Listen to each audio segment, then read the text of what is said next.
Okay, sige, tuloy. Ano yung tanong? Ayan bro. So, tanong ko, is it good ba or okay ba sabihin na below stupidity yung nakasulat sa Bible about kung paano generate yung earth ng God?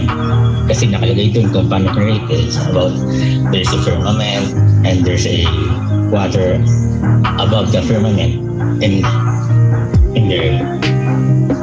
Hindi naman nakakapagtaka yun, brother. Nagkakaproblema lang naman sa interpretation, eh. Yes.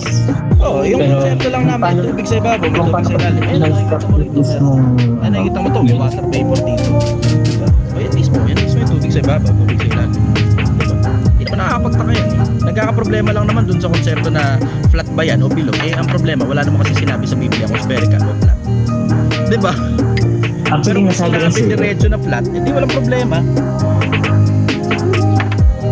nasabi kasi sa kanya, circle siya nung create. Oo, meron din namang circle na spherical, brother. Diba? Remember, merong circle na spherical.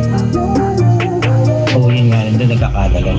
Tapos isa pa, wala akong nabasa kasing sphere sa Biblia. Ayan, yun Ano ibig sabihin? Merong possibility na baka ang naiintindihan nila tungkol sa konsepto ng spherical, bilog. possibly flat siya, di ba? So either, ano sa dalawa, kung ano yung first, pag-aaral ba? You have to ask the concept, bakit kaya itinatago? At sino ang nagtatago? At anong pakinabang nila sa pagtatago nun at pag-iimbento ng panibagong konsepto? Diba?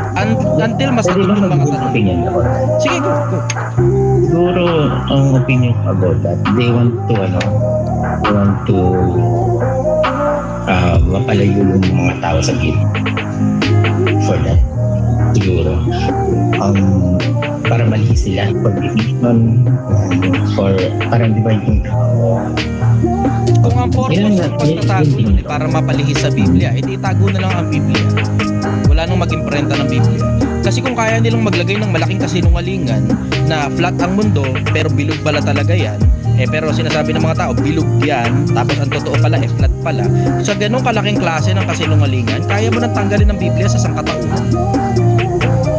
Diba? Actually, pwede namang tanggalin yung Biblia, pero yung kasing pinagkakapitan ng Vatican, hindi pwede tanggalin kasi yung pinalawak na yung Christianity, kaya hirap na silang tanggalin yung tingin.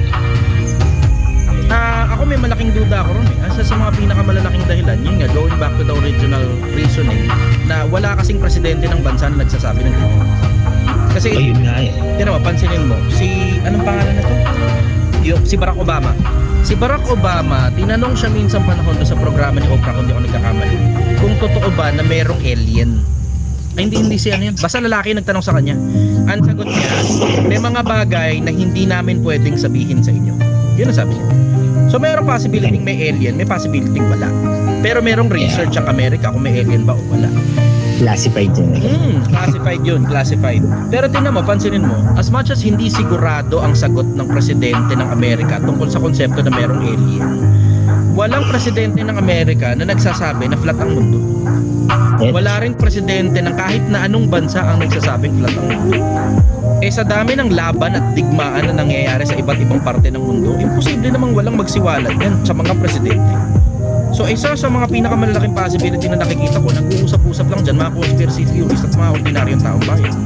Pero yung mga nasa iba-ibabaw ng lipunan katulad nila Duterte, nila Marcos at ng kung sino-sino pa, wala silang problema dyan. Kasi tinan mo, meron tayong UP telescope, meron tayong telescope dyan sa UP. Pag sinilip mo sa telescope, makikita mo ang Mars bilog. Makikita mo yung ibang mga planeta bilog. Ba't pagdating sa mundo, flat pala? Diba?